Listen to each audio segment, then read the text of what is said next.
I just remember like being like, okay, watching the draft night, being like, okay, I seen this.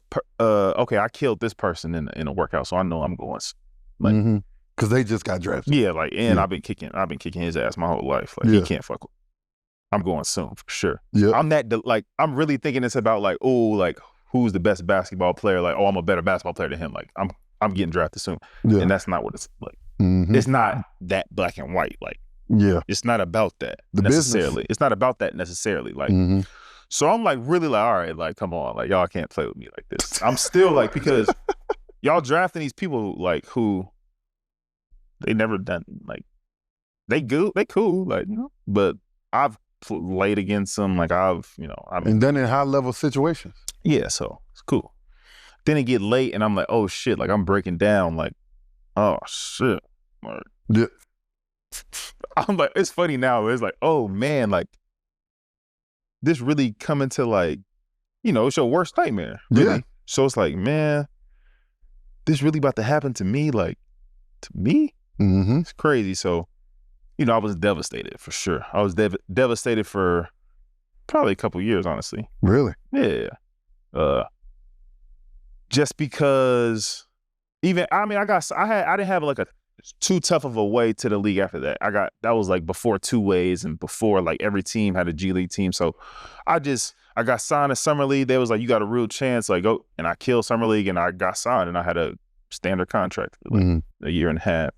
I think I got released like in my second year in that little before All-Star break little thing. So I didn't have a rough patch, but it was just like you start so behind, like if you ain't drafted, you start in such a tough position. You gotta do the most. Like you gotta be so extreme, and which is okay, which is cool. Like I think I put that work. I was, you know, you gotta be the first person there. I did that, you know.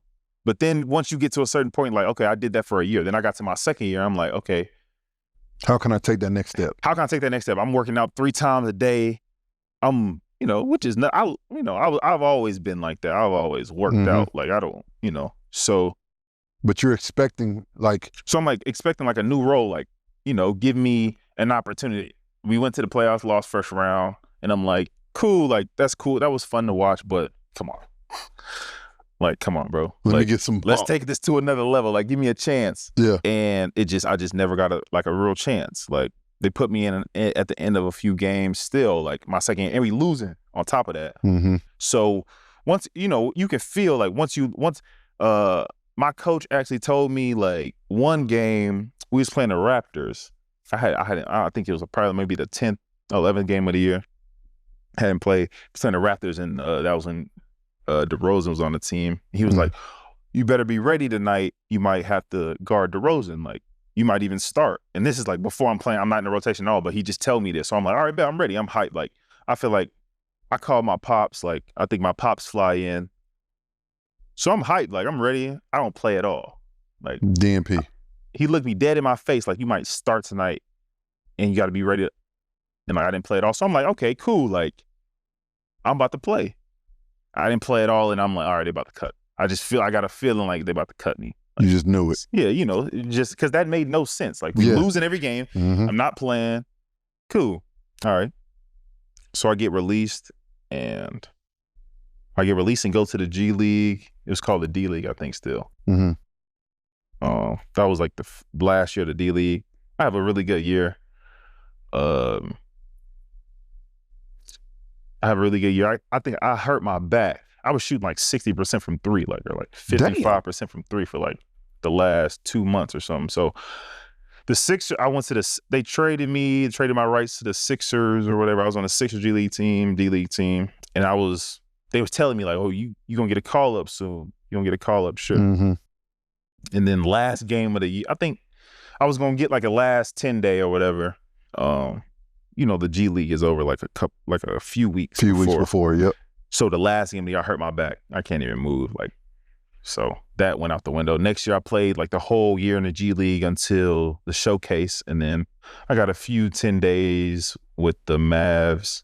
I got 2 10 days and then like the end of the like rest of the year contract with the Mavs. And that was my last NBA. Like, that was the last time I really tried to play at the NBA. Gotcha. I went overseas after that. Dog, I think there was, oh man, you was with the Mavs.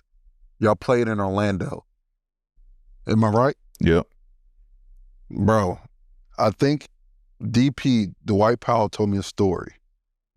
They brought you in and you end up playing like the whole fucking game. Yeah. And you was like, it was crazy. Yeah, they would bro. take you out. Like, I bet, like, you know, they played me the whole game. And I'm just like, what the fuck? What's going on? You know, I'm exhausted out there. I feel weird. Like, it was the last game of the season, too. So that's crazy. I'm just like, cool, like, give me my minutes or whatever. But that was just that was just like something that I knew, like, obviously I won't be here much longer, obviously. So, man, it's crazy because you think about these things after you're gone and you had these moments. Everyone has that conversation with a coach or someone like you had with that coach. Of course, in Toronto. Yeah. And you always have that feeling. You never ignore the signs. Guys, if you're in the NBA, never ignore the signs. If they're saying something to you, there's a fucking reason. It's either good or bad. I don't know. That's up for you to decide. Yeah. But the writing is on the wall. The writing is on the wall. And they have a plan already. For sure. And what was it like for you not pursuing the game in the NBA anymore for you? Was it like I just can't deal with this anymore? Or is it more of like, I'm ready to just go overseas and make my bread?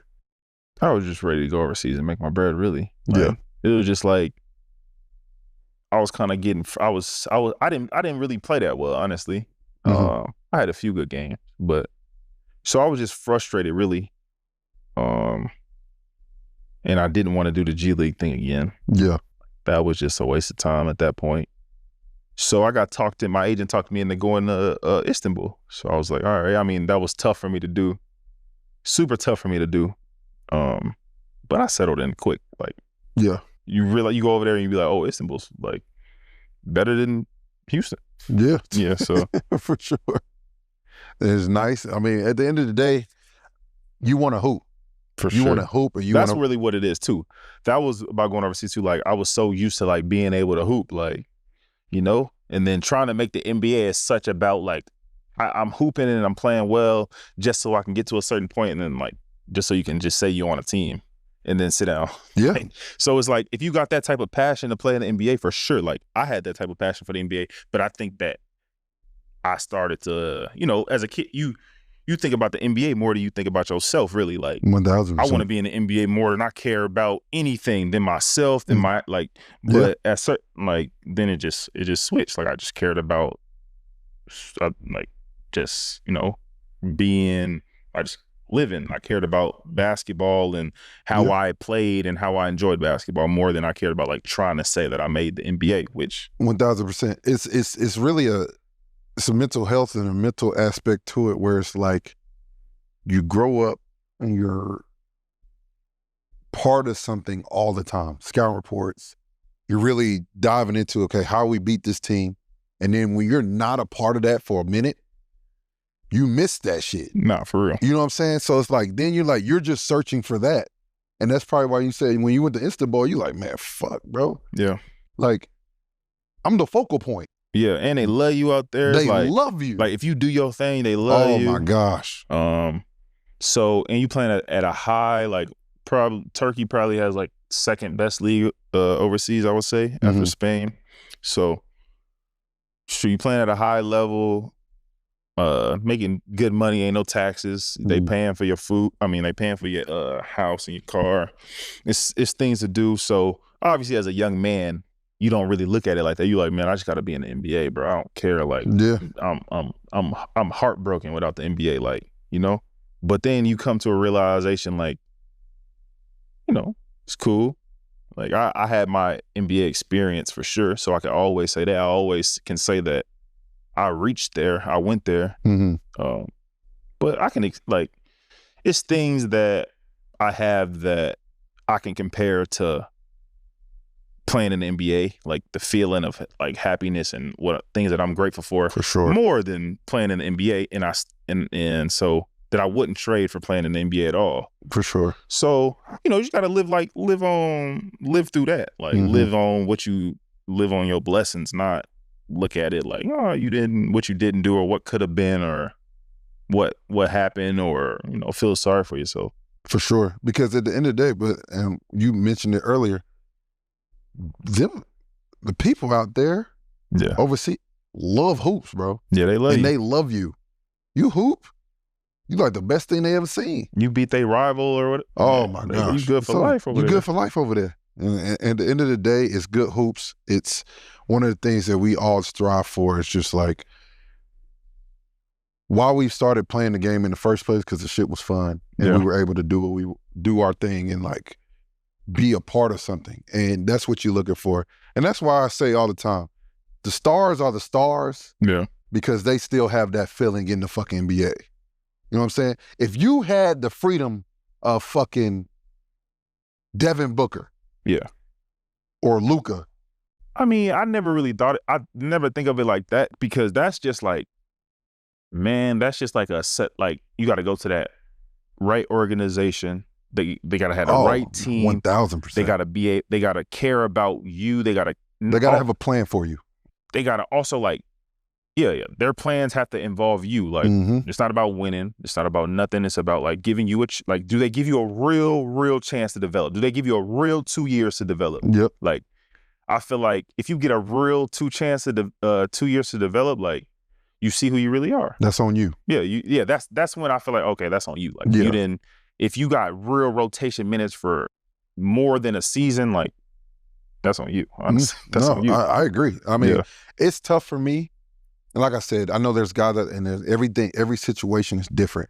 But when let's say you're a lottery pick and you have 2-3 years of having a real shot, you're like, bro. Yeah. I don't feel sorry for you. It's hard for me to feel sorry. I don't feel sorry for you, bro. You had a shot, bro. Yeah. Like, our shot was practice. You got to come in every day, hours. And then when you get thrown in, you might get thrown in the game in the fucking 4 minutes in the third quarter, and then you got to hoop. Yeah. You got to make the shot you get, because you're going to get maybe one, maybe two. Maybe two, and you cold as hell, and you thinking about it, and you like, but you still got to just hoop. Like, so that's just not an easy route. Like, it's not an easy route. You got to really have like a viral moment type thing. Like, you got to go crazy. Not like, prove you a good NBA player. Not prove that you belong in the NBA, but you got to go crazy. Yeah. Like, you know what I'm saying? Yeah. So it's not really, I don't know. That's just the start. Like, where you start off, like, it's just such an advantage. Like, yeah. 1,000%. Not being that is such a disadvantage. Yeah. You got to go to the right situation. Yeah. That shit matters. That shit matters. The summer is here. That means more sun, more light, and more time with your friends and family. And you already know you do not want to be inside cooking, and that's where Factor got you. And Factor has made my life easy with chef-crafted meals, dietitian approved, and on top of that, ready within minutes. The meals always arrive fresh and ready to eat, so it makes it easy for my active lifestyle as a pro hooper. Factor isn't boring like your other meal preps. They offer you 45 different menu options weekly. And these options include Protein Plus, Calorie Smart, and Keto, and many other options. From a nutritious breakfast to a premium dinner and even desserts, Factor got you on every meal. My favorite dish is creamy lemon pepper chicken, and another go-to for me is a cranberry apple pork chop. Every Factor meal has been great so far, and they're ready within minutes, whether I've been in a rush for practice or a game. Get started at factormeals.com/RYR50off and use code RYR50off to get 50% off plus free shipping on your first box. That's code RYR50off at factormeals.com/RYR50off for 50% off plus free shipping. Factormeals.com/RYR50off